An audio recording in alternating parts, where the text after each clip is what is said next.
I've always loved games and competition. Grew up largely an only child for the first 12 years of my life. I was always loving to play stuff, but I lived on a sort of kind of half farm with animals, so that was kind of who I would play against. And I think maybe I sort of developed this interesting relationship with competition when whenever I would go to school and there were other kids and now I can actually compete and find out whether I'm any good at this thing, and so I became very competitive in almost anything and everything I could do. I would say after about 5 years of playing pro, some other poker friends got interested in this branch of philanthropy called effective altruism, and it sort of is built off this framework of looking at what are the biggest problems, what are the most solvable problems, and what are the most comparatively neglected. And this, particularly as poker players, this kind of thinking around the sort of the act of trying to do good and of being charitable, doing philanthropy, it just makes sense because poker players are always looking for highest return on investment, which game should I play, etc. It's the same kind of thinking but applied to the world. Through that, I got interested in learning about what are the different sort of risks that are facing humanity. So this is 2014. This was before AI was really anyone was talking about it in any meaningful way. It was before any big pandemics or anything like that. But this sort of collective, this branch of thinking had naturally already converged on these are going to be major things. So through learning about that, we started an organization within the poker community. We called it Raising for Effective Giving, which encouraged poker players to donate a portion of their winnings, a small percentage, 2% or 5% of whenever they won a big tournament, to the most cost-effective, vetted charities. After doing Raising for Effective Giving for 4 or 5 years, even that wasn't sufficiently satisfying me in terms of I think I should be doing more. Around 2018, 2019, I finally was I need to stop. I need to give up this identity of being a pro poker player and go try something else. So I quit in 2019, and it was around this time when I was looking, I've been reading a lot more about the various different catastrophic risks that we were facing and these big problems. Also, this really notable moment happened for me in, I think it was 2018, when I read this, maybe it's 2017, whatever, this blog called Meditations on Moloch by Scott Alexander of Slate Star Codex, now Astral Codex 10, but I'm sure most of the viewers know him, and you should link to this blog if anyone who hasn't read it yet. And that was almost a spiritual experience for me, because it was just this is the thing that is underlying all of our problems, or at least most of our big problems. And he spelt it out so beautifully and so clearly that it was just oh, this is the thing we need to make people understand. So reading that, I realized I was okay, has anyone, who's popularizing this concept? This is a big, long, this is a 90-minute read. And in this increasing age of diminishing attention spans and so much information, where's the short form content that explains this? Where's the visual content? And there was nothing. No one had done anything on it.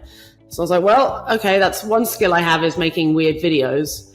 Let's see if I can try and popularize this through other ways. And I realized that part of what Moloch is kind of how I was when I was younger, in my worst sort of most unhealthy times with competition, when I'd be so I'd call it pathologically competitive, where it's I have to win, I have to get the best result in this, and I have to, and it wasn't I was winning for the joy of winning. It was winning because it's I would hate myself if someone else beat me. So yeah, I started making these short films. I made two, one about called it The Beauty Wars, and then one called The Media Wars, which was about, again, the same cycle going on within the media industry, with all the them doing, leaning more and more into clickbait and fake-ish news just to get attention, and just destroying the information commons. And so I was okay, so if Moloch is the god of lose-lose games, That's this demon, like that's ultimately what it is. Unhealthy competition is these omni-lose games. Even though like individuals might have a quick win in the short term, in the long run, everyone loses. That's the god of lose-lose. What's the inverse? What's the god of win-win? And what is it like? And so that was where this idea of win-win was born for me. And it was this almost, again, it was like a person, it was like a thing, an entity that has a personality and a vibe. I kept thinking, I was like, oh, what's its name? Is its name like Omnia or Persephone? Trying to come up with all these like, beautiful, grandiose names, but I couldn't get past the name Win-Win. Like, no, its character is this like playful, doesn't take itself too seriously, can like give you a bit of shit when you need to, like some smack talk. It loves competition, but like healthy competition where it's a race to the top. Where everyone learns something, everyone becomes a bit better friends. It wants everyone to have a good time. That's the thing. Moloch's not having a good time when it's winning. Maybe a little bit because it's got like the psycho in it, but ultimately it's still miserable because it's always needing more. Win-Win's like, oh, we can play. Let's play a game. But if if it doesn't get to do a competition, it's okay with it. It's like, oh, all right, I'll chill. I'll go read a book. So that then became like my new focus of like, how do I bring this thing to life?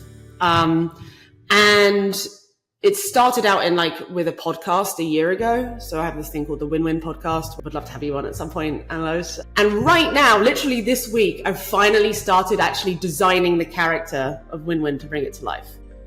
I love that, Liv. And actually, from an archetypal perspective, the potential for evolution and for growth and for transformation is, of course, also within the darkness, as much as the darkness is within that evolutionary potential. I would say, but maybe, you know more about archetypes than me, but I would say that I feel like, I don't know, like the early superhero movies, right?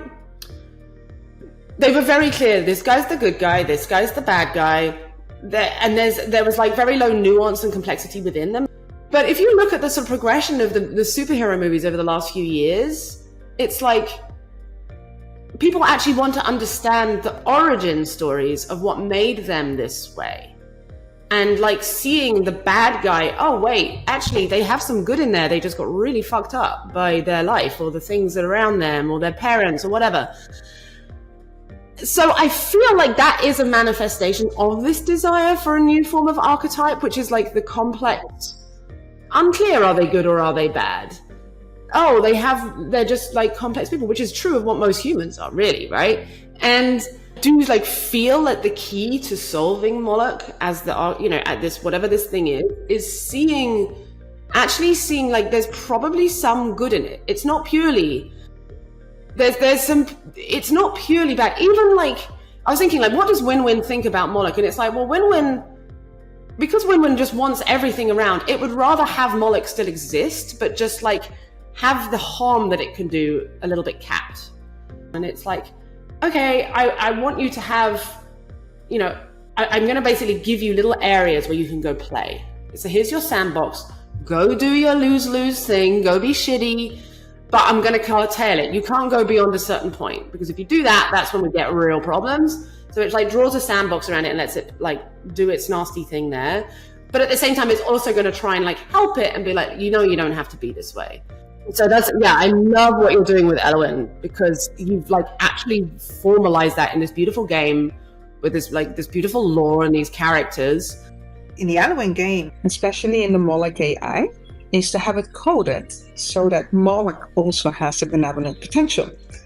But it's of course first going to tease and to trick us into these win-lose competition dynamics. And in the game lore, the Moloch of the future is a Moloch who has transformed with the help of the Elowyn Guardians. And these Elowyn Guardians, they are really fun, playful elves. They just really want to have this win-win gameplay. They don't want to destroy Moloch. They want to see Moloch transformed. Right, because it's going to care about its offspring? Also that, but also because it has a different reward structure and incentives. That is like your win-win archetype. That's so cool. Wrapped around the greedy algorithm. So if Moloch AI is a greedy algorithm, then the other one is that win-win for long-term collective thriving. That is its goal. That is its motivation. So therefore, for it to win, It means, and having a win-win, Moloch also needs to evolve in a win. If we lose Moloch, it doesn't fit within its coding because you don't win. Exactly. You lose the game if you let Moloch be Moloch, basically. You have to help it evolve. That's it. You're invested in its evolution. Beautiful. That's why it's such a brilliant idea, and I love that you've found a way to formalize this, through incentive structures. Super cool. Once you feel you have this personification of your win-win, we can always dedicate a card to that in the game. You can play that, because we're going into the next iteration of card design. I'll be designing about 100 more cards in the coming months, so you can add it to the game. That's super cool. I'm hosting a session at TED this April, where having win-win people speaking on various they're giving their TED Talks, but it's selected people who are doing specifically very win-win things. For example, Boy and Slat, the ocean cleanup guy. And one of the topics I want to talk about there is when does something pretend to be a win-win but it's actually not? So that would be basically the real life example of what you've just described. It's Moloch using win-win, the packaging of win-win to sell something that's actually destructive. And that's a really important thing that I need to think about more to make sure that doesn't happen. More specifically, to help people spot when something isn't a win-win that appears to be. There's so much of that going on. To name names, but there are some people in the AI industry who's doing that a lot. They're I'm building this thing and I'm giving it away, and it's going to be great because it's just I don't even have shares in the company, and yet he's packaging it under the guise of it being an omni-win for everyone. If you go talking about mythology, that's a classic pattern. What's a myth that has that? Because I need to read this stuff. Almost every mythology you find has somebody, be it a trickster, be it a shadowy character. They appear good. The wolf dressed as the grandmother, you think she's so kind. I mean, in all the fairy tales we have one of those characters. So I think that's where it's actually helpful to me, that's almost beyond Moloch. If Moloch is part of a larger archetype, what does the Moloch archetype help grow in that larger archetype when it's really malicious? And how do they empower each other? And if Moloch starts to evolve in a benevolent direction, what happens to that one then? Now, archetypes are rather fluid. Sometimes we zoom in on one archetype and we don't see how that archetype is part of a larger archetype. Systems nested within larger systems. Maybe that's the type of archetype that needs to happen. Something is both a whole and also singular parts. Which I guess technically a human it's a whole, and we're made up of our singular parts of cells, but no one thinks of the cells of somebody, right? When they think of the archetype, they don't think of the cells that make them up or the organs that make them up, or that those organs have personalities. So where we're going, I think, with this is that the win-win archetype is part of a larger archetype. Yes. It's much more than only opposite to the win-lose. Right. Well, that's the thing. So that's why I was always hesitant to say that win-win is the opposite of Moloch, because it puts them on the same dimension. Win-win's playing a different game. This dimensionality, it's in a 3D world, whereas Moloch's in a 2D world. And so the opposite of Moloch, to Moloch, the opposite is something over there that's different to it. Truly, win-win is no, I can have Moloch within me. Exactly. It's a growth. And then from there, what's the win-win of win-wins? That's a great question. Oh, my final question for you is about the future generations. And that's one that's really close to my heart, because Elowyn was made in order to empower these future generations, especially because they're being primed right now for these destructive win-lose Moloch competition dynamics. So if you think about the future generations, and hopefully the future generations of a more evolved world, a world in which win-win is now the new normal, what would be your message to them? Yeah, my message to the future people is I hope we do right by you, such that, I hope that we figure out how to protect our commons, how that we actually get a critical threshold of people to care about themselves sufficiently such that they also care about the environment around them. Because ultimately, it's when someone throws some trash or like, you know, breaks a branch off a tree just for the sake of it, you know, for no good reason, like that kind of like destructive, wanton behavior, they're doing it because they have something in themselves that they dislike. And I hope that, you know, and they can't see that they are part of this interconnected whole. We are both simultaneously separate and the same. And that's this like tension that I you know, everyone, like we naturally have. But we have to learn to live with like these concurrent belief systems that they can both be simultaneously true, because we live on this I want to say that, you know, this reality of like paradoxes dissolving. If you have a high enough perspective, paradoxes resolve. So you are both separate and the same.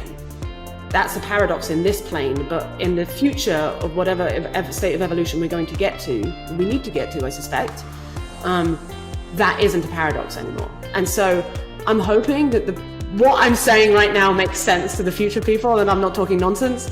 And I hope that the future people do even cooler stuff, and they have a nice time, and that they found a way for, you know, they are the spirit of Win-Win and or Elowyn, and that they have found a way to like have their own inner Moloch, but like they're having fun with it, and it's even having fun with them. I just want everyone to have fun, and I hope that that's what the future is. Everyone is having fun in the way that they like want to, and taking into account the need for protecting the wider commons in the whole. We've got a lot of work to do to get there. It's going to be very, very hard, because I mean, what we're talking about really is like sort of a form of, you know, unlocked abundance. But within that concept of abundance, there is still scarcity, but it's like scarcity that we have agency over. Go play Elowyn. If I could have designed a game that has these concepts, this would have been it. But fortunately, someone much more brilliant who independently came up with the same concepts, which speaks to that these things are deeply true. Elowyn is teaching the most important concepts on Earth right now, and it's beautiful. So go play Elowyn. It's so cool. Thank you so much, Liv.